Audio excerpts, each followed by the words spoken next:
Hi, I've just finished Benjamin Myers' The Perfect Golden Circle.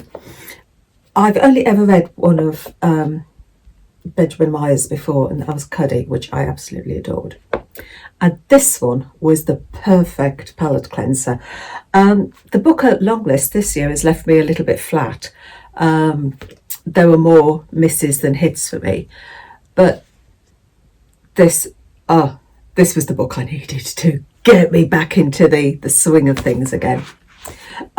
It's a short read, about 240 pages, and it's a book about art, friendship, the environment, the countryside.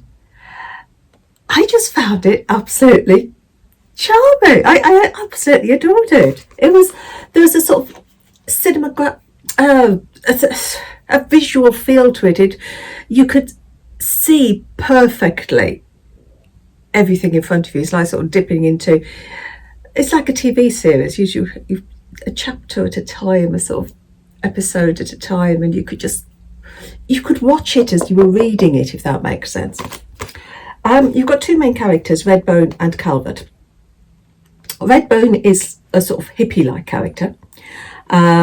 He's a musician. He's been in various bands. He's a bit of punk. He's a bit of he's played everything, sort of thing.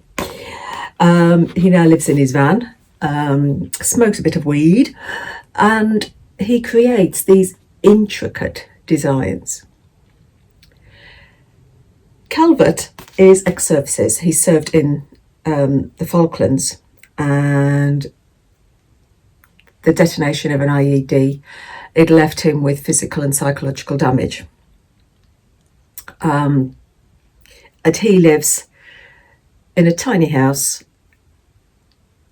behind closed curtains, really, because the damage, the bomb blast caused such damage to his eyes, he can't stand light on them. He wears sunglasses all the time. And together, these two men create crop circles.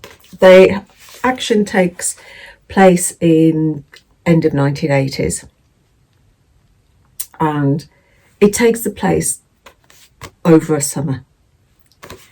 And each chapter is devoted to one of these crop circles that they are creating. They're creating them not for financial gain. They remain totally anonymous.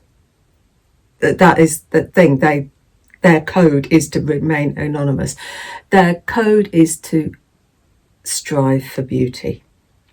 It's up to everybody else to make sense of this art they've created. The TV screens, the newspapers full of extraterrestrials have been down.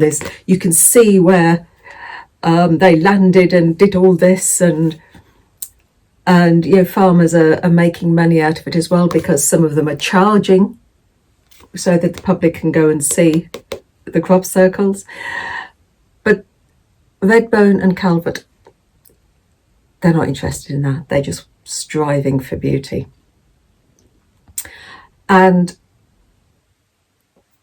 they work under cover of darkness and then just disappear. As I said, each chapter is a circle. I'm just looking at my notes here to see whether I've missed anything out. I don't think I have. Their art. Their code is also not to destroy. The way they create their crop circles, they don't damage the corn, the wheat, whatever it is, your crops. They don't damage it. The destruction comes from people tramping over it, but they don't damage it. They're creating art. They're not destroying. That is their code. Through this book, there is a love of the countryside, a love of the environment, and we get a feel of the continuity of the land, the ancient history of the land that I suppose is at risk nowadays. We see the wildlife, we see beauty of the insects and the animals.